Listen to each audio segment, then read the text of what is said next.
รื่องไทยเป็นนั่นนี่เนาะครอบครัวแต่เงี้ยเป็นพี่น้องเอ้ยเนาะโอเคเป็นจะว่ายังไงนะเนาะกับลูกกับเต้าเลยนี่เนาะนี่แหละสาเหตุที่ว่าบางผู้บางคนบางครอบครัวจึงปกหนีไปอยู่บนไม้นะเขาหาเครื่องไปตลาดเห็นพ่อแม่ไอ้น้องเขาดื้อกันน้องเป็นแบบนั้นแหละมันเป็นไปก็ได้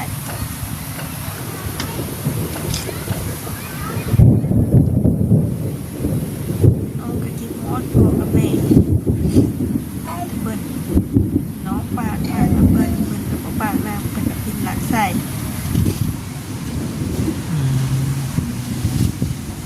การบำรุง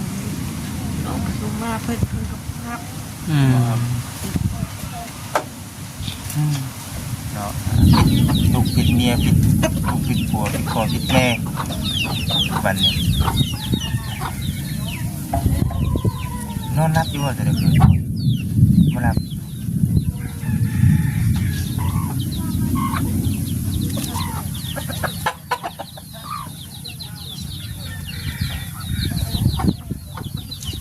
บางทีก็นอนบนหัวน้อง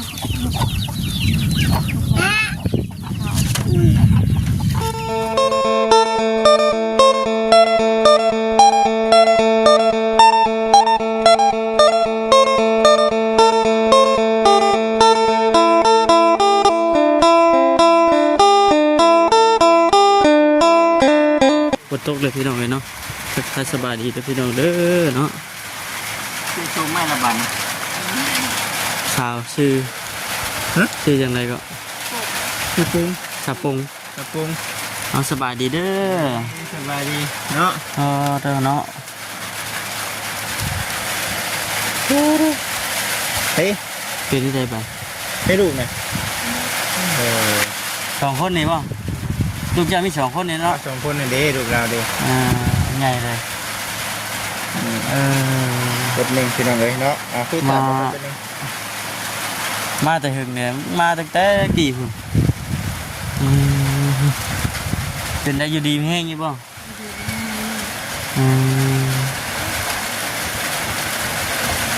มีใครในเขามาหาพี่ใครเอาบอลาพาเพื่อนขอมาเยี่ยมมายามเป็นได้เรื่องเขาเรื่องน้ำเขาเด่นเขาพิษเตาอยู่ฮั่น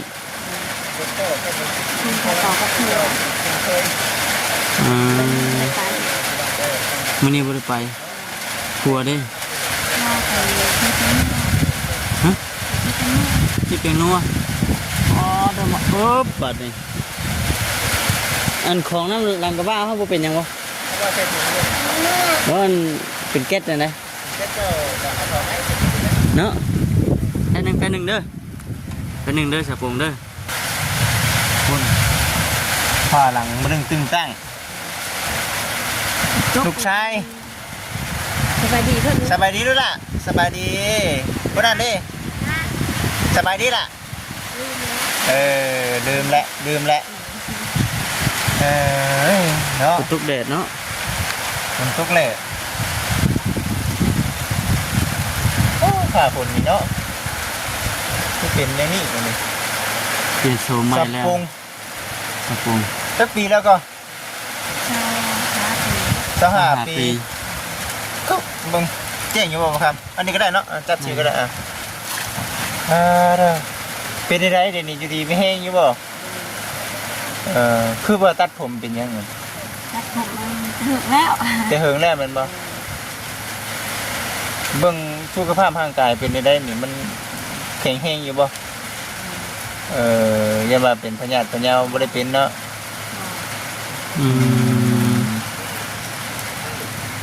ก็มีไผในเขามาหาเด้บ่มีแต่นานแล้วเขามาที่สุดแล้วแต่หึงแล้วมื้อนี้บ่จิตเด้อยันว่าหลายปีว่าบ่จื้อหลายปีแล้วเขามาช่วงจื้อจังเนาะบ่จิตบ่ค มามื้อนี้สิมาอัปเดตเบิ่งครอบครัวว่าเป็นจังไดแล้วนะได้ลูก2คนเป็นจังไดพ่อน้องๆเพิ่นเด้กลับมาแล้วบ่ โดย กลับมาแล้วเพิ่น ผู้ใหม่แล้วมันผู้เก่า เอ้า ผู้ใหม่ มีผู้ใหม่แล้ว ช่วงเฮามาตอนนั้นเลิกกันแล้วเนาะ ลงมาสุดนะ ต่อมา อันนี้ผู้ใหม่บ้านเดียวกันบ่ มันเดียวกันแต่ว่าเรามาอยู่ที่อื่นแล้วเราเมียเราเสีย เมียเราเสียก็เลยมาอยู่กับเจ้าบัดนี้ โอ้คนนั้นมีเสีย อืม แต่ว่าเราไปใช้เดี๋ยวนี้ เราไปที่เป็นนัว ชื่อเป็งนัวเหรอ สิเป็นนัวเอาเป็นหยังลำบากเนาะ เนาะถือว่าเป็นจังได๋ซะคือ เชื่อว่านะแม่เป็นปะกันแล้วที่หนึ่งปะกันแล้วกันเรากลับคืนมาอีก ผู้ใหม่นี่ได้ ป้า ตอนนี้กลับคืนมาแล้วก็แม่ตัวหัก แม่นบ่ ป้ากับเจ้าอันบ่เท่านึงเอาผู้ใหม่เนี่ยป้ากันอีกเท่านึง โอ้ แต่ว่ากลับเมื่อพ่อแม่เพิ่นบ่รับ พ่อแม่น้องเขาจะรับ เออ การน้องไปหากินไปวันๆกับลูกกับผัว บ่ได้ถือกันบ่ บอก เอ้า นี่จะน้องมาเล่นมามีอย่างเพิ่งอาการน้อง ผู้อยู่หันบ่ พวกนั้นเพิ่นเป็นจังได๋เพิ่น ผัวคนอยู่ไทยคน อ๋อให้เพิ่นนอนอยู่นี่บ่ มันแม่ อ๋อ ไทยมันน้อยเอาลูกมาเพิ่นเวลาเพิ่นไปตลาด เอาลูกให้เพิ่น คือทั้งเจ้านี่ก็คือทั้งอยู่กับผัวเงินนำกัน เฮ็ดทานอยู่นี่แหละเนาะใกล้ๆเลยเนาะเป็นเดือนบ่ได้เป็นวัน เป็นวัน วันละเท่าไหร่ วันมาเชิญปลาย อืม พอได้กิน มาอัปเดตเบิ่งพี่น้องเนาะมาเยี่ยมกันทางเรื่องราวเพิ่นเว้าเนาะถือว่ายังลำบากคือเก่าอยู่ ลำบากคือเก่าเดี๋ยวนี้แห้งนัก นัก น้องกันไปเฮ็ดน้ำเพิ่นนักแล้วก็บ่ได้ เป็นได้เด่น ที่ผ้าเลยสูงปาก จะถือผ้าบ่เลย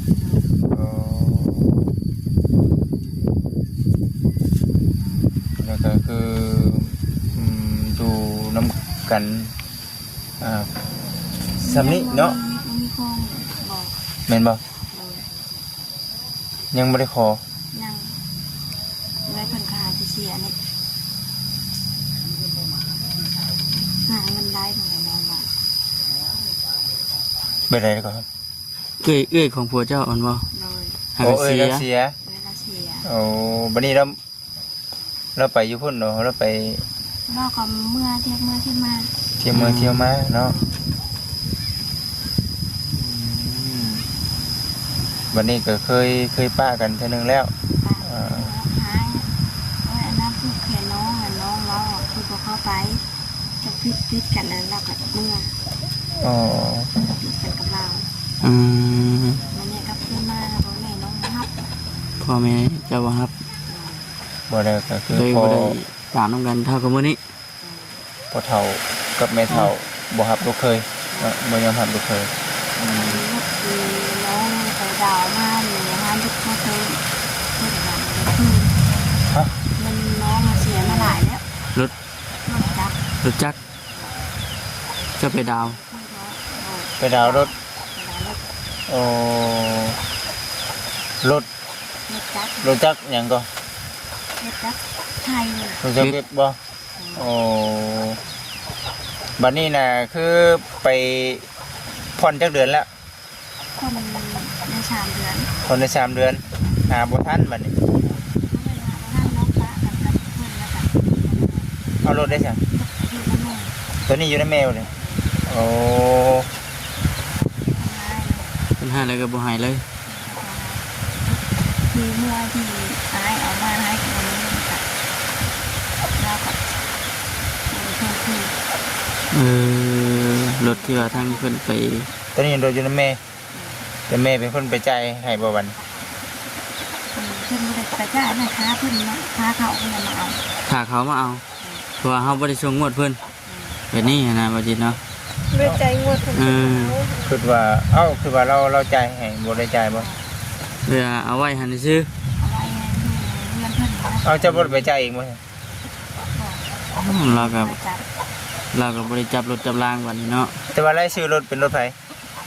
ชื่อน้องหลายคนนกทั่วเพิ่น โอ้บ่สมมุติว่าเพิ่นเด้เนาะเนาะอันนี้เป็นจังได๋ นั่นคือเก่าเนาะเอามาสุดก่อนก็คือว่าบ่ถือกันกับพ่อกับแม่อยู่ช่วงนั้น แล้วเฮ็ดจังได๋สิเอารถไล่ฮะ ความธรรมะ รถคงสามารถแล้ว พระ ปลารถเบิดน้ำรถเท่าไหร่แล้ว รถมันขนาดแล้วเข้าไปทอนกับร้านขายร้านชีเชนกับเป็ดพัน อ๋อแต่ว่าทั้งบริษัทรถยังบ่ได้ว่าหยังตัวนี้ บอก แต่ว่า เราบริหูโทรศัพท์เขาเสียแล้ว โทรศัพท์ก็เสีย บาทเนาะจะแนวเป็นไส้อยู่ซั่นเนาะ มีแต่แนวเป็นบาทนี้ก็ได้เนาะว่าแน่พี่น้องเอ้ยเนาะบัดนี้คือผู้เป็นผัวได้สิเฮ็ดหยังแน่ซะ ไปคิดแล้วตอนนี้ แม่น ไปเอาปืนเข้าเตาพอแล้วเอาข้าวสองมื้อแล้ว พอได้เอาพื้นเข้าเตาอืม ไปทำคำเอื้อมาบอกขับไปแล้วไป อ่า เฮ็ดคือแต่เก่าผ่านมา แต่เก่าก็เฮ็ดเนาะคุณอีหล่านะเนาะคือนั่งสมอกแท้นี่เนาะคือพอเพิ่นกับปะเลยเนาะ มาเลยติดโทษมาเลย เบิ้งพี่น้องเอ้ยเนาะคือในเรื่องในราวนี่เบิ้งยับไปให้จักหน่อยเบิ้ง ยับเข้ามาหน้าที่กันจ้ะ เนาะคือทางสาวปงเพิ่นเนาะว่าแล้วก็คือไปเอารถเนาะไปพ่นรถ ไปดาวรถเนาะ ไปเอาดาวรถดาวรถตอนนี้น่ะเอาสมุดคู่ของพ่อแม่ไปยืนยันเนาะจะชื่อหรือเป็นชื่อเจ้าบัดนี้น่ะสาเหตุที่ว่าจับรถจับลาบ่ได้น่ะคือผัวเนาะผัวของน้องอิงกลับมาเนาะกลับมาแหละคือทางป้าได้เลิกนะบ่ได้ก็ได้เนาะแต่คือเฮ็ดให้ผู้เป็นพ่อกับเป็นแม่ บ่พอใจบ่ บ่ฮับเนาะแม่นบ่บ่มักบ่พอใจกับรถคันนี้เพิ่นก็ได้ยึดไป เพิ่นก็ยึดไปไว้แล้วก็เป็นเครื่องใช้ในคือ ตอนเจ้าพนมาใหม่ๆเนี่ยรถน่ะอยู่ในเจ้าเองบ่ บอกตอนนั้นน้องตำบลไม้ในรุ่นน้อง ไปหันไปนี่ก็ขี่ไปปกติ บัดนี้ ที่น้องในรถทำมือจะยึดน้องไปขายเครื่องขายผักขายยา ที่ว่าสาเหตุที่ว่าดาวรถออกมาหั่นบ่ บัดนี้รถลาเพิ่นเอาไปแล้วก็บ่ได้จ่ายเงินเลยเดือนเท่าไรเท่าก็ ร้านป่า เป็นละล้านไปเนาะพออันน่ะเพิ่นเอาไปประมาณจักเดือนละ เป็นหลายป่าเลยบ้าน2 เดือน3 เดือนประมาณยึดรถไป แต่ว่าคือทางผู้เป็นพ่อเป็นแม่เป็นบ่ได้เสียหยังมีแต่ผู้เป็นน้องพี่เสียเนาะก็ตัวนี้ก็คือว่าเด้อพี่น้องเด้อเนาะมีแต่ในเรื่องของทางครอบครัวเพิ่นเนาะตัวนี้ทางจิตเองก็บ่สิว่าจังไดล่ะเนาะแต่ว่าบ่ฮู้ว่าสิเฮ็ดจังไดคือขอเพิ่นเรียบเจือติล่ะพ่อกับแม่เขาเองเพิ่นบ่ว่าดอก เพิ่นปากนั่นอยู่บ่ เคยขอนะเพิ่นจะเจออยู่บ่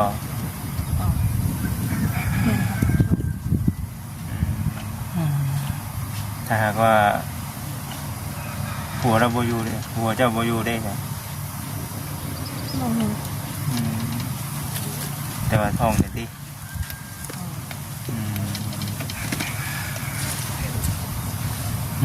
เนาะยันว่าอันใดที่ คักบ่แน่แบบนี้หั่นนะยันว่าทางเฮาลองว่าเพิ่นจักเจือว่าซั่นแต่ก็2เดือน3เดือนแล้วที่ว่าบ่ได้จ่ายงวดรถโดย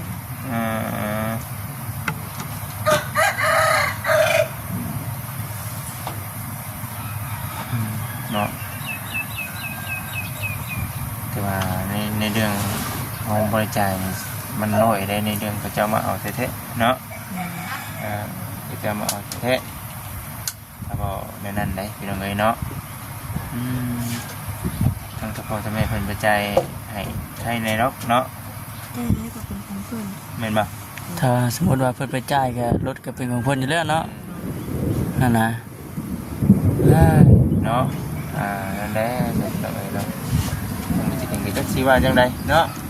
วันนี้ก็ได้ตั้งใจมาอัปเดตเนาะมาเยี่ยมมายามมาเจอเรื่องราวแบบนี้เนาะในความจริงในความเป็นจริงก็อยากให้ถูกต้องปรองดองกันนั่นแหละพี่น้องคืออยู่ใกล้กันครับพอกับเนี่ยเนาะปัจจุบันคือดินดอนตอนหญ้าบนเจ้าอยู่น่ะเพิ่นมีแบ่งให้แล้วบ่ได้บ่อยู่ซื่ออยู่นำเพิ่นซื่อ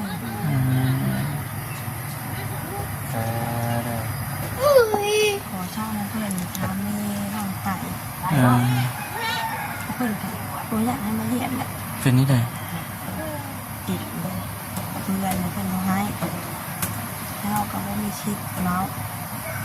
พออยู่ไปก็อยู่นอนไปนอนลงไปหักบ่อยู่บ่ผัวเลยหักอยู่ผัวเลยแล้วก็เพลงพร้อมเลยลูกน้องมันมีหยังเฮาก็เบิ่งสาเหตุที่ผิดกันเท่านั้นน่ะคือเรื่องบ่เป็นเรื่องนี้ซื่อพอตะแคนแบบนั้นนี่ซื่อเนาะพอกันบ่เข้าใจกันนี่ซื่อแต่ก็สิพ่อกับแม่สิบ่มักแบบคือในเรื่องเมื่อแต่นี่แหละแต่ว่าเป็นน่ะพอทำไม่เท่าพอกลับมาแหละคือพ่อกับแม่ต้องพอใจนั่นแหละปกติแต่ว่าประเด็นมันเป็นอยู่ปัจจุบันนี้คือ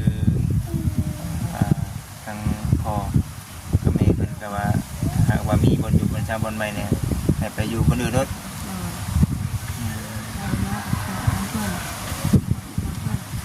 แล้วว่าเป็นตุ๊กของพวกเป็นเชื้อพาแล้วนี่มันเก็บเป็นยึดไว้วัดนอนได้นอนย่างน้องเก็บไว้ที่เรือนน้องไปแล้วมันจะเจ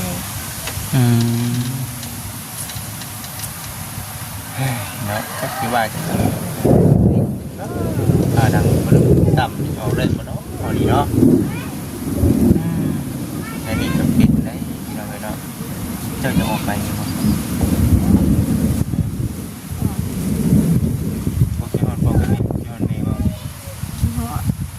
ยี่ห้อจะหักเพดเลยดิ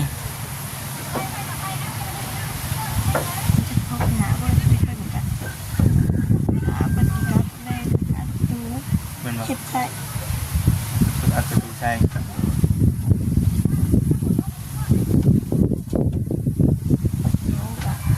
มีน้ำใช้โลกถึงใช้ดูคือมีน้ำใช้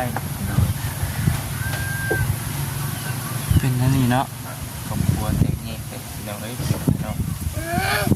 ผมเนี่ยเป็นจะว่ายังไงเนาะกับลูกกับเต้าเลยนี่เนาะนี่แหละสาเหตุที่ว่าบางผู้บางคนบางครอบครัวจึงบุกหนีไปอยู่คนใหม่นะเขาหาเครื่องไปตลาดเห็นพ่อแม่ไอ้น้องเขาถือกันน้องเป็นเป็นเดือนนั้นอ่ะมันเป็นไปบ่ได้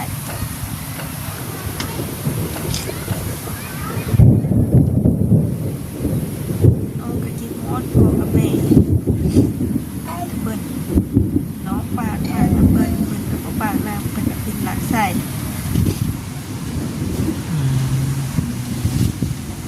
การลงลงน้องไปลงมาเพิ่นกับภาพเนาะคุณในนั้นเนาะพี่น้องเอ็นหวานนี่ก็ได้เสียใจโอ้ย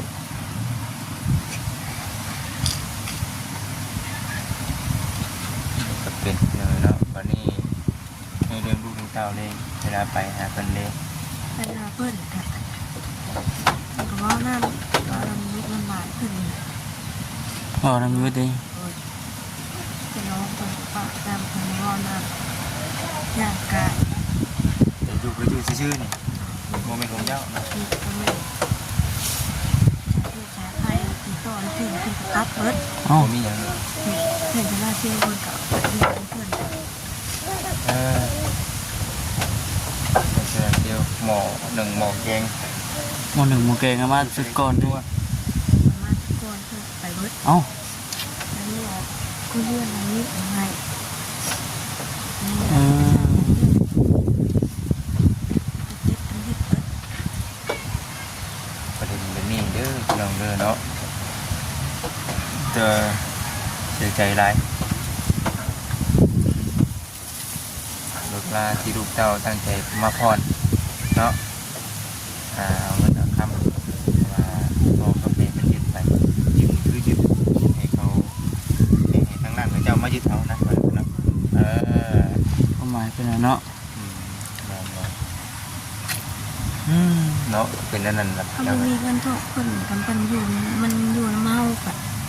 รถจักรเพิ่นก็ต้องเหมาอยู่แล้วเรามีเงินทุก แม่น อืม ตลอดนี้กล้ามาบ่ได้แล้วถึงสิมีเงินได้ ถึงสิมีเงินก็อยาก เอาบ่ได้ พอได้ อืม เพราะว่า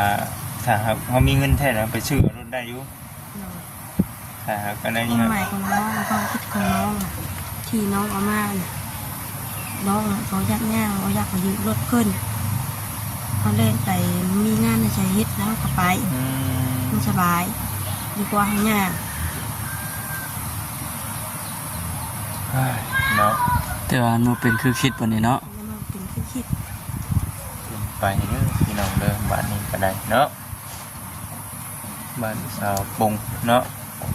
เมื่อก่อนก็ไม่ห้างเนาะมาขออนุญาตนำมาวันนี้มีผัวแล้วก็ทั้งถูกใจเนาะเนาะคือว่ากระต๊อบนั่นเป็นกระต๊อบหยังบ่ซั่นหั่นนะ กินนอนนั่น แค่นั้น นี่ แม่เจ้า อืม วันแม่นอนวันคือนอนอยู่หั่นแท้ กินนอนไม่ได้เป็นของเขาในเป็นนอนเนาะ โอ้ เป็นหยิบเลย เย็นเนาะพี่น้องเอ้ยเนาะเรื่องราวก็สิประมาณนี้แหละเนาะคือว่าคือนัดบ่คือนัดเนาะแม่นบ่ คำว่านั่งกับว่าน้ำว่าน้ำเพื่อนพี่มีแต่น้องมีแต่น้องล่าน่ะมาว่าน้ำ อืม เช้าคนแรงมาก เอาในอยู่ในกินมา เอาเจ้าเว้าสิเพิ่นบ่ให้บ่สมมุติว่าคือเพิ่นได้ยินเพิ่นจัก บอกเป็นได้เป็นอยู่มันอยู่แล้วเราก็จักได้ใช่ไหมเขาอย่างมาเราก็เปิดเราก็อย่างทำไม เออเนาะ มีเนาะ ไอ้น้าเขาคืนเขามาแล้วเราก็อย่าง มันนั่นก็มาบ่มาจึงมื้อแล้ว นั่งเรามาจะเติบแล้ว เดิมแล้วแล้วฮู้ด้วยบ่เรื่องราว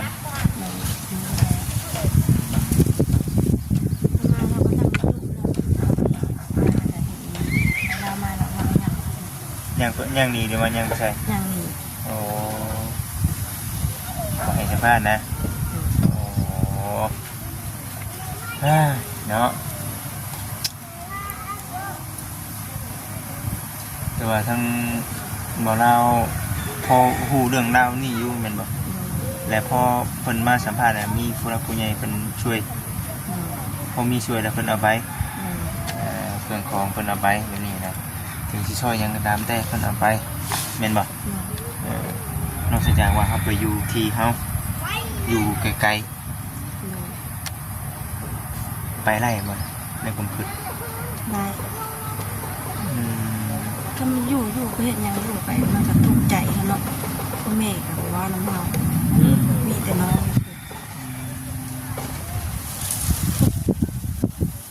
ทุกข์กายทุกข์ใจ กายทุกข์ใจเนาะผัว กล้าอยู่แล้วเนาะ ก็เท่าไม่เท่ากับแต่ว่าน้ อืม ำแต่เขาก็เป็นถูกเป็นลูกมันก็ยังตายได้ โอ้เป็นอะไรเนาะพอเหตุการณ์แบบนี้แบบนี้เนาะ เขาพันมาเราก็ไปบอกกินให้เราอย่างว่าน้ แม่นบ่ ำเดี๋ยวนี้เราเป็นเราก็ไปให้มา แต่ว่าบ่บ่สิถามความในใจความทั้งแม่เพิ่นก็บ่ได้ให้สัมภาษณ์บ่ได้ให้เพิ่นบ่ได้ว่าจังไดเลยเนาะนี่แหละเป็นชาลันเป็ดกันพี่น้องเอ้ยตั้งแต่หึงนี่แหละเนาะคือว่าเมื่อก่อนก็แบบนี้เนาะเดี๋ยวนี้ก็แบบนี้เนาะบ่ได้แตกต่างกันอย่างไรเขานำช้ำปลาได้เดี๋ยวนี้เป็นยังไง ซื้อแล้วสีเล็กสีทางออกเราเป็นสี5,000 เธอรู้เธอใด อืม พี่น้องเองให้ขนมเฮาได้มีนะเอาขนมเฮาไปเนาะ มาอยู่ในรถ สามีนะเอาขนมมาไว้ก่อนเนาะอยากหนีแล้วในเทืองที่ไปไกลกันแต่เบ้าบ่ช่างคือได้ขี่ออกหักเพลงกันก็มีได้เนาะมันไกลกันเด้มันหายมันเถยว่าจะได้คงจะให้เนาะคือเป็นแนวนี้พี่น้องเอ้ยฝากนี่ก็ได้ จากที่เฮาฮู้มานี่บ่ตั้งแต่พุ่นเลยเนาะหลายปี4-5ปีจักตั้งแต่เฮาเข้ามาตะกี้พุ่นจนฮอดปัจจุบันนี้แม่นบ่ ปี 2 ปีบ่ ประมาณ2 ปีก็แหละ 2 ปีเกือบ3แล้ว ไม่นั่นนะ มาฮอดปัจจุบันนี้มันยังคือเก่าอยู่เนาะคือทาง ชื่อขน น้อ ม ง ที่ ผ ร ม ถ เพิ่น มา ว่า เนี่ จะ ยทั้ง ปากอยากเว่าน้ำอยู่น้ำพ่อแม่แต่ว่าพ่อแม่ มีเงินติดใส่กับนี่พี่น้องเลยเนาะคือว่าอันนี้ก็ช่วยทำทีช่วยได้เด้อมาอัปเดตอยากเบิ่งอยากพูดเรื่องเล่าเนาะคือบางคนเขาเจ้าคือว่าในอย่างไรเด้อโอเคเอาเช็ดถุงเช็ดไทยไว้ท่อง2 เดือนแล้วเดี๋ยวท่องไหนท่อง2 เดือนแล้วเนาะ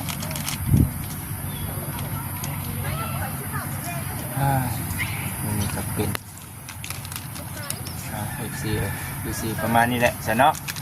เป็นจังใดทั้งบุจิติงชีมาว่าใหม่เนาะหมดความหมดผลแบบนี้คือรู้สึกว่าโอ้เนาะยันมาทางเขาเมืองลำบากเนาะนะ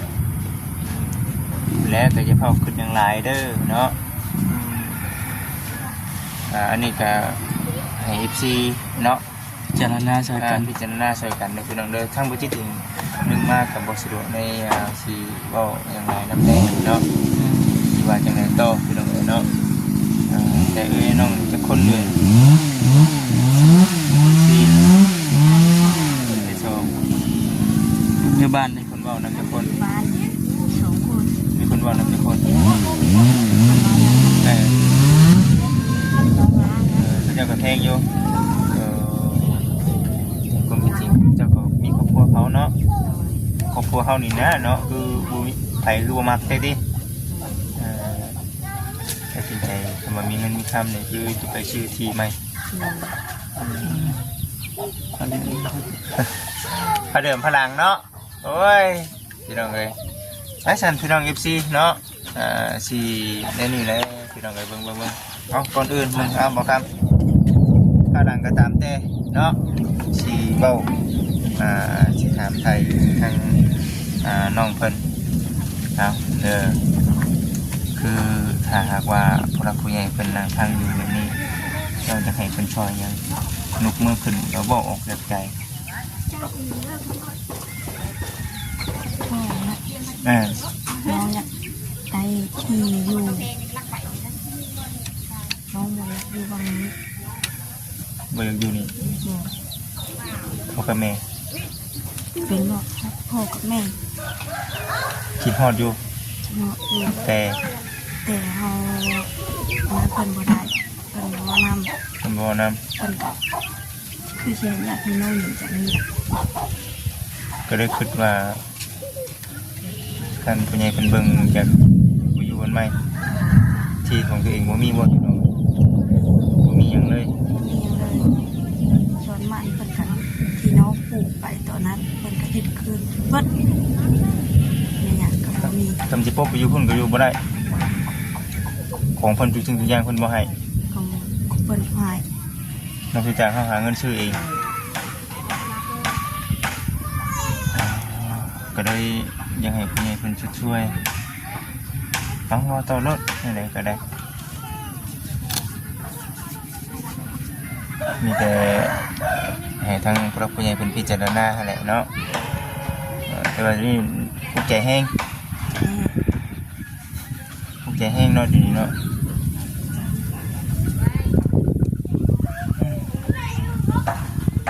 พี่น้องเอ้ยเนาะสิประมาณนี้เด้อเสร็จพี่น้องเด้อเนาะผิดพลาดประการใดก็ขอโทษขออภัย FC หลายๆอันนี้คือจิตถิงมาอัปเดตถามไทยเบิ่งเนาะความเป็นอยู่ของครอบครัวของแต่ละคนเนาะ คันบ่มาก็บ่ฮู้จำติ สำเร็จตามที่ว่ารู้ร่วงที่ว่าเขาเคยช่วยเหลือบางครอบครัวก็ล้มลุกคลุกคลานคือแบบนี้เลยวางใจพี่น้องเอ้ยเนาะผิดลูกผิดเมียผิดลูกผิดผัวผิดพ่อผิดแม่บัดนี้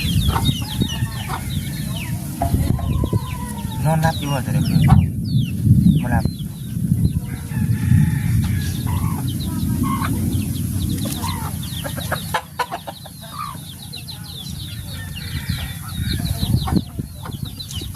บัดนี้ก็น้องบ่เนาะ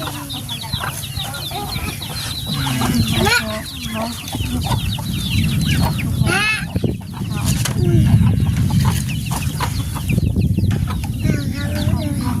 คือการครอบครัวเนาะเป็นหยัง โบนั่นเท่ที่เอาส่งไปได้เด้อชูๆเด้อชูๆไปก่อนเด้อพี่น้องเอ้ยเนาะเอามื้อหน้ามาใหม่อดก่อนเด้ออดเอาเนาะมาซะพี่น้องเอ้ยพุ่นแหละเดี๋ยวสิเข้ามาใหม่เด้อทางนั้นน่ะสะปุงเนาะ พี่น้อง โอเค พี่น้อง แห้งเอา พิจารณาช่วยกันเด้อพี่น้องเด้อพิจารณาด้วยกันว่าเป็นจังได๋ซั่นครอบครัวของน้องปงเพิ่นจังได๋ก็ฝากทาง FC ของน้องพิจารณาช่วยกันเด้อพี่น้องเด้อเนาะไปพี่น้องเดินทางกลับก่อนบัดนี้